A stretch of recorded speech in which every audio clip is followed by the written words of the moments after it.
Hello everybody, it is All Night is Brony time, and welcome back to a Dual Destinies. Not Apollo Justice anymore, we're on Dual Destinies. And when we last left off, we didn't really expose the existence of another witness, but we did give enough evidence to at least take it to trial. But of course, I think it's just Black Quill's ego that made him take this trial, obviously. So, let's go ahead and destroy his ego, and we started off, with Norma de Plume, giving her testimony, and we tried to pick it apart, but of course, we now realize that there was a similar incident a few years ago with the old trainer, where they also died in the same way, so now we're kind of backed up against a wall here. So I approach the pool. Killer Will suddenly started singing. Okay, so surprise there makes sense. Wait, what the heck?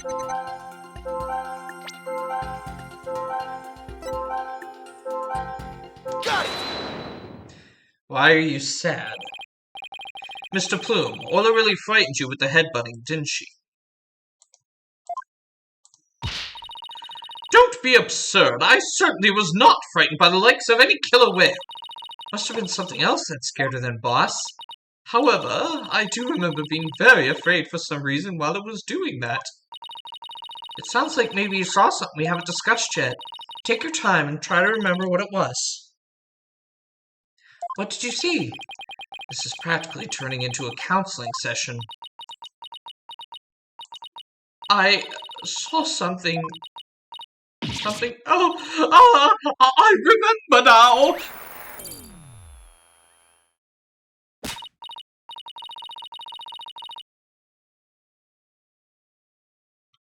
Okay, good. Now, if you could please tell the court what you saw. I saw bright red blood.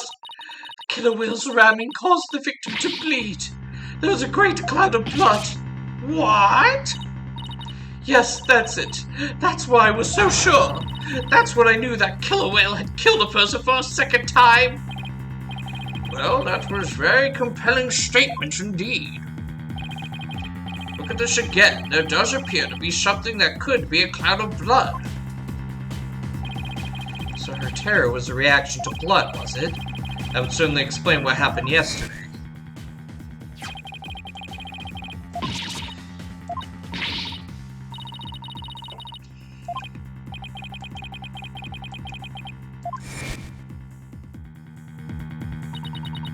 I was badly injured during an interview once. Ever since then, I've been terrified of blood. The very sight of it dreadfully upsets my delicate sensibilities. This is a bad turn. Mr. Plume saw blood. And does that mean Orla really did attack the victim? It would appear that orcas are even more vicious than I am. So, how does it feel to be thoroughly rammed by our own cross-examination, right, Donald? What do we do now, boss? That testimony was not all what I expected to hear. Wait a minute. There's still some discord left in Mr. Plume's heart. What? You mean there's more?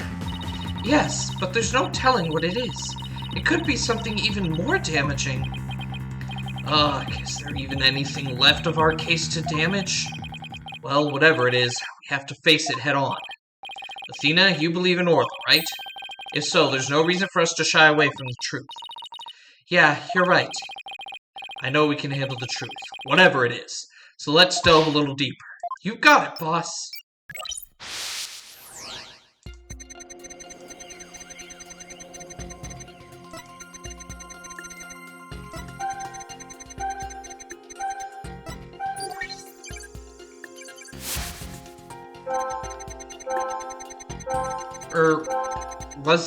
Was it really a victim, or was it their blood?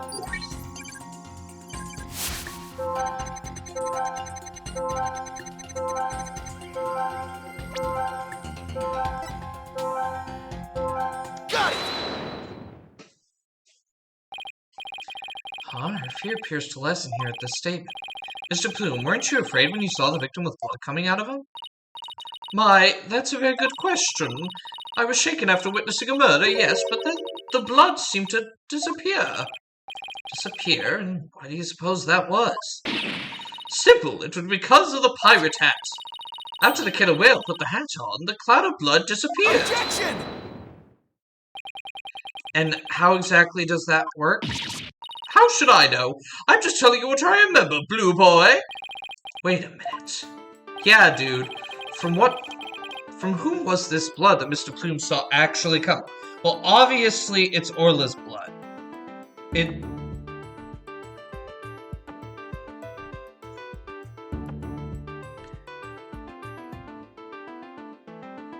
Yeah, it's gotta be Orla's blood. Take that! Consider this. Maybe the one who was bleeding wasn't the victim. I beg your pardon? What kind of ridiculous nonsense is that? Oh, there was no one else in that pool beside the victim. Oh, I wouldn't say there was no one else. It is an orca pool, after all. What?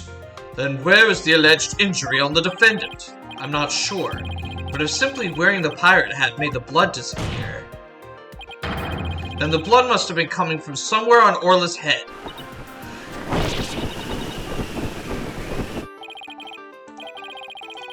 The orca's head? What are you prattling on about now?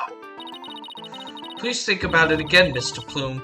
Think back to what you really saw. That is, the one who was bleeding was not the victim, but the killer whale. I remember now. It was indeed blood coming from the victim after all.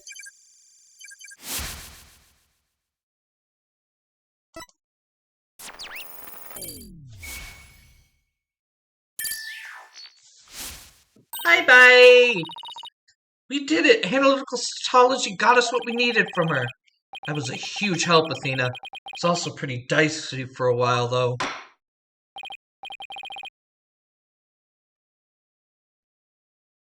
Well, this is a surprise. The blood the witness saw was the defendant, not the victim's. That is correct. Since there was no blood coming from the victim, there's only one thing we can conclude. That was Mr. Plume witness was not the moment of the murder, as she claims. Objection! I thought you were unarmed. It turns out you were concealing a sword all along. Nevertheless, it is far too dull to cut to the bone. Meaning? I grant that what the witness saw was not the victim's blood, but it proves nothing. After all, being rammed doesn't always result in a wound that bleeds, does it? Death from internal hemorrhaging is also a possibility. He has a point there.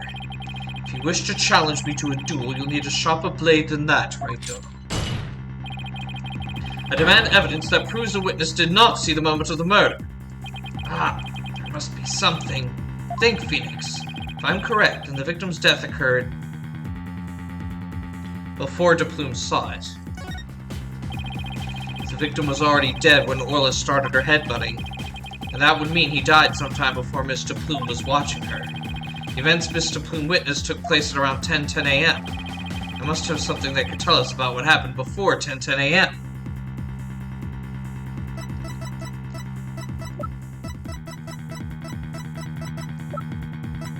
It's gotta be the security footage at this point.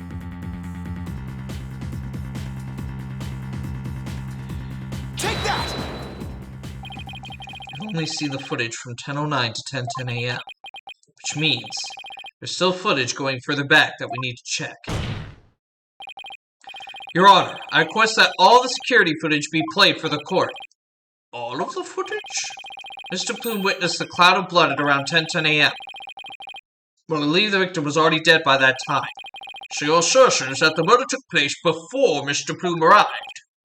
Exactly. The security camera footage starts at 10 a.m. when the aquarium opened.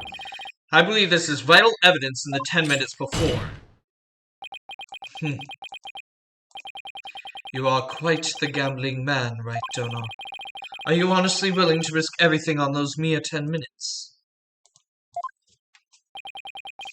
I bet on slimmer chances before, when he puts it that way.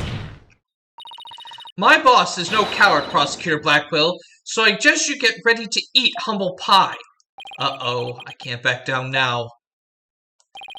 Well, if the defense is that confident in its importance, Prosecutor Blackwell, the security footage. Fulbright. Roger, I have the rest of the security footage right here.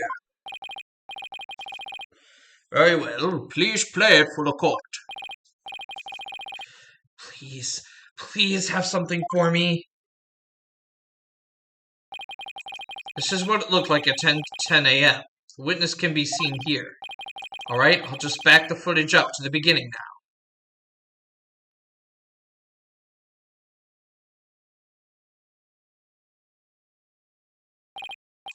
It appears Mr. Plume hasn't arrived yet at this point. I'll see if I can find something from before this point in time.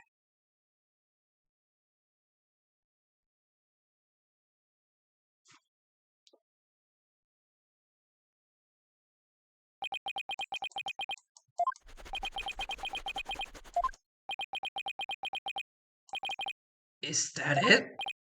Yep, that's all the footage there is.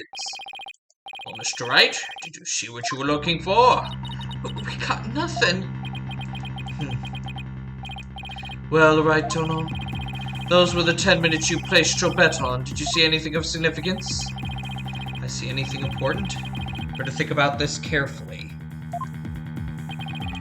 The footage we see, you can see nothing of importance in that footage. Just as I thought. Ha ha ha! You're right about that. That section was completely meaningless. Doesn't show a thing. That's why I didn't submit it as evidence. No, it's just the opposite. Huh? What do you mean by that? In this 10-minute of footage, something important that should be there isn't there. Detective Fulbright, this footage should have been submitted as evidence. What? Are you questioning the way I carry out my duty to justice? Mr. Wright, explain yourself, please. What is the important thing that you say should be in the footage but isn't? The body. Take that! The important thing we should see in the footage is the victim himself, Jack Shipley. I don't know about you, but I didn't see him get in that pool in that footage. Oh! Ah, that's right! If the victim is not shown entering the pool in this footage, it means that he must have been there by the skull rock during those 10 minutes. But no human being can hold their breath underwater for that long. But wait a minute, are you saying... When the security camera started up at 10 a.m., the victim was already dead. What?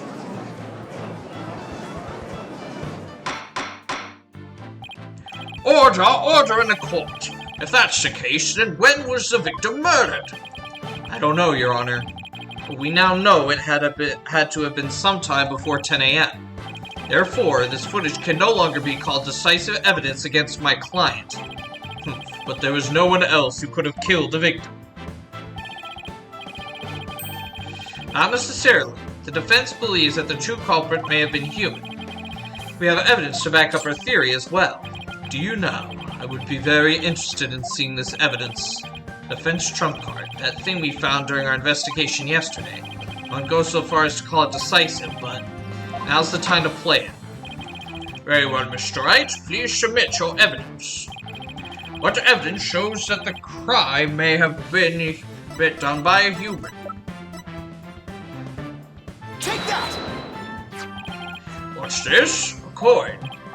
Yes, a fake coin used in the aquarium's pirate show. We found it beside the pool. The coin is quite possibly the real murder weapon. This tiny little coin is the murder weapon? Mr. Wright, this is another one of your bluffs. As they say, the bolder the presentation, the less confident the solicitor. This is no bluff. This isn't the only coin. There are 300 of these coins in all, weighing a total of about 7 pounds. This one just happens to have blood on it. Did you have the blood analyzed to see whose it is? Not yet. But there were coins scattered all around the body, and the victim had a head coin. Taking these things into account, I believe it has to be the victim's blood. So to put it together, we have about 7 pounds of coins by the side of the pool. One of them with a blood stain on it. I think the answer is pretty clear here. Your Honor.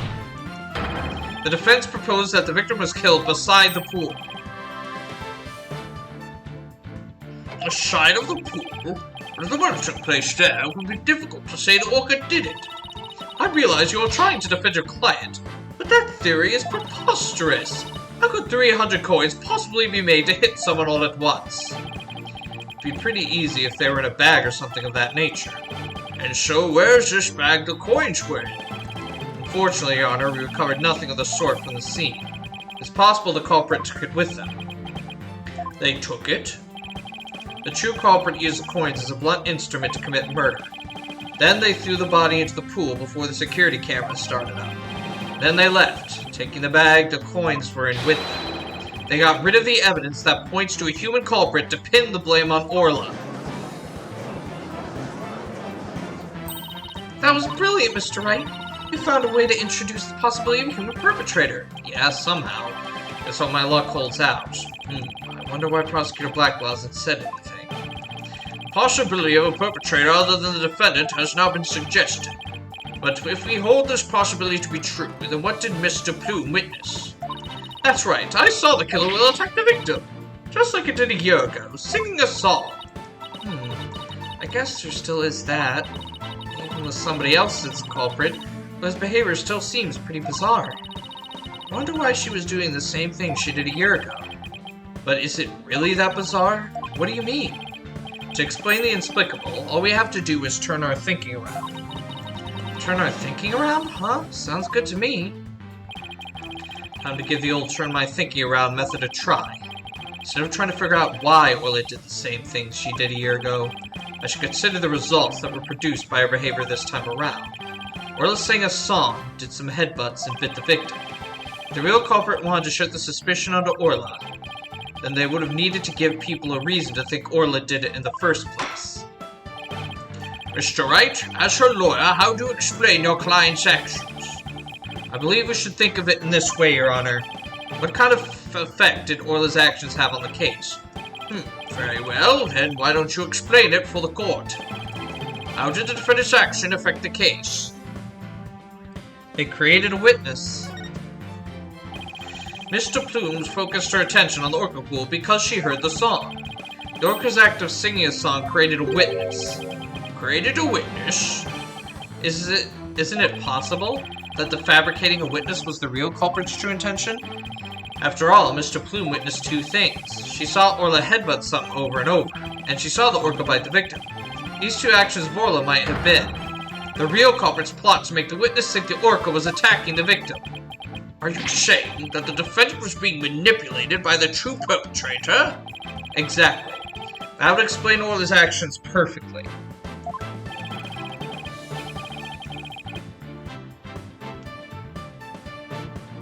But the defendant is an orca. Is it even possible to manipulate her?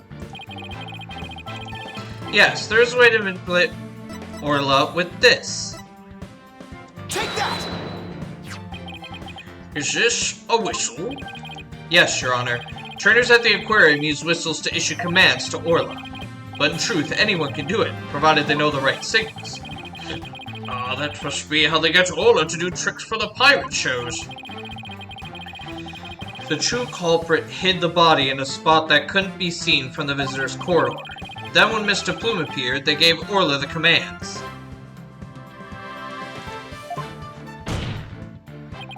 In other words, Orla was manipulated by the culprit to perform a series of tricks. What? And as for you, Mr. Plume, you were manipulated by the true culprit to play the part of the witness.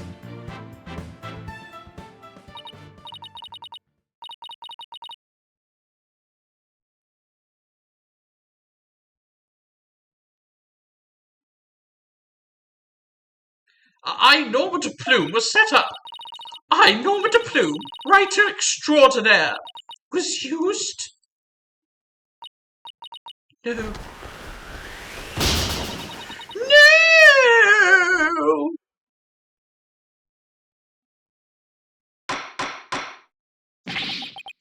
Mr. Plume, please do something about your attire.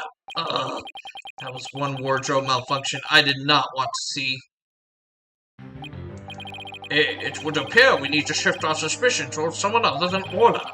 Prosecutor Blackwell, please have the bloodstained coin analyzed. You waste your breath. Guess even Prosecutor Blackwell can't refute the possibility of a human suspect. You did it, boss. If the crime had been beside the pool, there's no way an orca could have done it.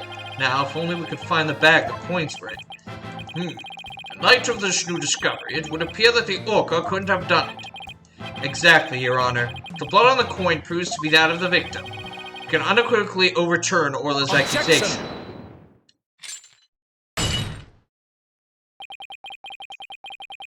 Overturn the defendant's accusation? I think not. Ah! My hair! My beautiful hair! Yesterday, a new inmate was brought into the prison. He said, the moment you relax is when you're most vulnerable.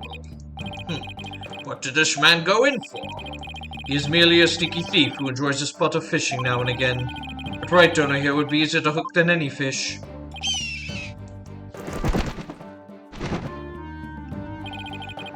That hawk sure does love the judge's head. What's this? That coin from before in some sort of bag? A bag? I don't think I'm gonna like this. This is the coin bag the 300 coins were in. I believe you were looking for this. How did you get that? Never said we didn't find it at the crime scene. The bag had blood on it, so naturally I had it sent to the crime lab. And? Does the blood belong to the victim? It does indeed, as does the blood on the coin. I knew it. So the blood on the coin did belong to the victim. The bag was open and the coins had all spilled out. The bag alone wasn't proof enough to say that it was used as a murder weapon. However, thanks to the defense and the coin, I am more than satisfied that it was. Prosecutor Blackwell, are you conceding that the true culprit committed the murder with the bag of coins? I shall concede that the victim was put into the pool after his death. However, even with the bag, it doesn't change the fact that it was the orca that killed the victim. What? How can you still suspect Orla? You said that the true culprit manipulated Orla's behavior, but Orla isn't the kind of orca that would let someone control her. If anything, Orla used the victim's behavior against him, to murder him. What? But are you arguing that the orca manipulated a human being? To prove it, I have summoned another witness, Marlon Rhymes. Take the stand. Marlon Rhymes is a witness?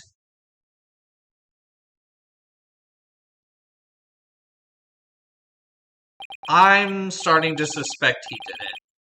Well, don't just stand there. State your name. State your name. I told you I didn't want to be a witness. I thought one witness would be quite enough to prove the defendant's guilt. But apparently your right donor won't be satisfied until every stone is turned. Well, son of a... Alright, fine. If I gotta talk, then let's get this over with. Mr. Rhymes doesn't seem like a willing witness. So what Prosecutor Blackwell is going to have him testify about. So, could we have your name and occupation for the record, witness? Ahoy! Yo! Yo! Yo ho ho! People of the law, time to testify. Chilling with my crew at the ship's shape. Orcas, penguins, and the seascape. Cleaning and feeding. There ain't no end. But them bratty kids, towards I shall transcend. Noob animal keeper from the House of Rhymes. I'm the master keeper, Marlon with the rhymes. Oh my, I'm afraid I couldn't understand a word you said. It was very not white. Is that flip-flop music young people nowadays like? So close, Your Honor. So close, and yet so far. Please proceed with your testimony, witness. Without the flip-flop. Okay, fine. I don't want to do this, I tell you. Feel like I'm selling Sasha out.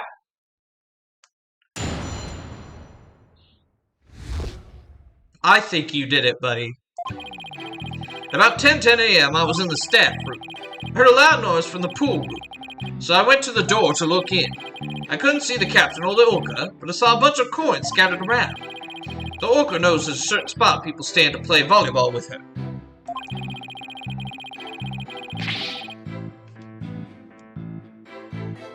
I think maybe she knocked the stuff that was piled up there and hit the captain. So that gives us a little more info about the area around the orca pool. The defendant made the stuff fall down. Overturned crates and assorted props were scattered all over the pool room floor. Oh, sorry, this is Blackwell. There is no doubt that it was the orca that caused the mess. Could she really have done that from within the pool? As I said, the orca is the only one that could have performed such a feat. The pool and its room were tidied the night before, including its various odds and ends. But when our rhyming Marlin took a look-see, over 400 pounds of props had fallen. To move it all in one go would challenge even the brawny prisoner in the cell next to him. What is he, the jail gossip? So, how did 400 pounds of items fall all at once? I'll tell you how. The orca pulled on the cloth that was underneath them. A weight that would be all but impossible for a human to move was child's play to an orca.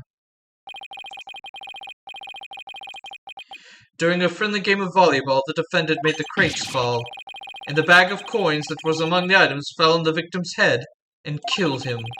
The orca then toyed with the victim's body underwater, which is what Mr. Queen saw. But the witness only said he heard a loud noise. That doesn't automatically make it the sound of Orla making the items fall. Also, why did you only look in on the pool room anyway, Mr. Rhymes? That orca sometimes makes a loud noise to summon a trainer. I'm still a newbie, so I don't have a security card to get into the pool room yet. So even if she tries to summon somebody, there isn't much I can do about it. So the witness couldn't enter the crime scene. If Mr. Rhymes couldn't enter the room, there's at least one thing he can't be sure about. His statement that the orca was playing volleyball is purely speculation. Whether the orca was actually playing volleyball or not is not the issue. Traces of the orca saliva were found on the cloth that was under the crates. The important point is that the orca is the only one that could have moved the items. I have to discredit that statement somehow. If I don't, it'll mean that Orla was the culprit. Even if the victim just died beside the pool.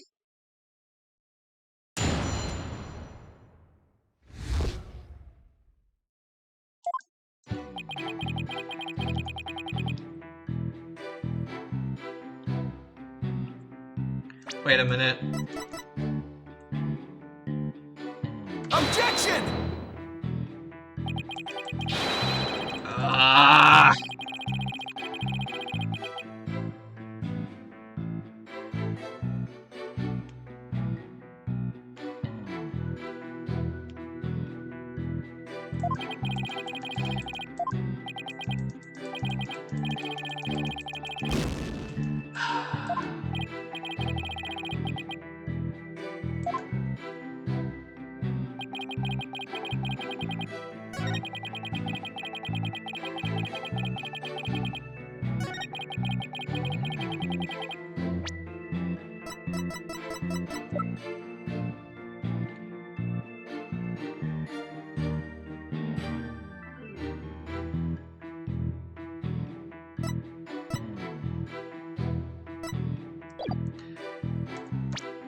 I'm gonna try this one more time. I could have sworn this was the right answer.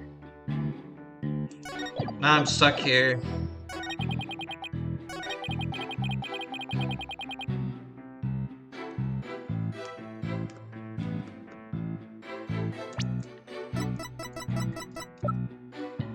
Objection! Okay, I must have accidentally presented the wrong thing. You say you were in the staff room, but is that really true? Of course it's true. Why would I lie about something like that? Mr. Rhymes, have you ever seen this calendar before? Hey, that's... I see you recognize it. Yeah, that's the rifle calendar. It's a big hit at the Ship Shape Aquarium gift shop. Thank you for shopping at Ship Shape. Mr. Rhymes, please refrain from scattering fish around the witness stand. Not to worry, your baldness. Taco will have them cleaned up in no time. If that bird comes in handy now and then. Alright, Mr. Wright, we have all seen your cute souvenir. Now, if you wouldn't mind. No, Your Honor, this isn't my calendar. It was originally the witness's, but it came into possession of a certain young lady. What? Mr. Rhymes and this young lady first met each other in the food prep room. After a mishap, their calendars got switched. They ran into each other at about 10:10 a.m. in the food prep room, so clearly, witness was not in the staff room. In other words, there's no way he could have heard the noise in the pool room upstairs. What's this? It's the first time I'm hearing about any calendar. That's because Mr. Rhymes and Pearls were keeping it a secret. You lied to me! This transgression will not go unpunished! Ah! So, Mr. Rhymes, you didn't hear the noise of the equipment falling after all, did you? Okay, I admit it. I didn't hear the noise in the local pool room myself. But somebody told me about it. Who told you about it? It was, unless you tell the truth, Mr. Rhymes, I can't save Orla. And I'm sure you know how sad that would make Miss Buckler. I heard about it from Sasha. What? From Miss Buckler? But that doesn't make it sense. What is going on here? Now it's the trainer's own words that drive the orca into a corner. How do you like being bitten by your own client, right, Dono? Ugh, I certainly didn't see this coming. But perfect timing. There's something I want to ask Miss Buckler about the orca. The prosecution calls the trainer Miss Sasha Buckler to the stand. Yes, I suppose it would be a good idea to hear what the orca trainer has to say. I don't know what Sasha is going to say. I'll just have to meet it head on, whatever it is. We'll take a 20-minute recess while the witnesses sup.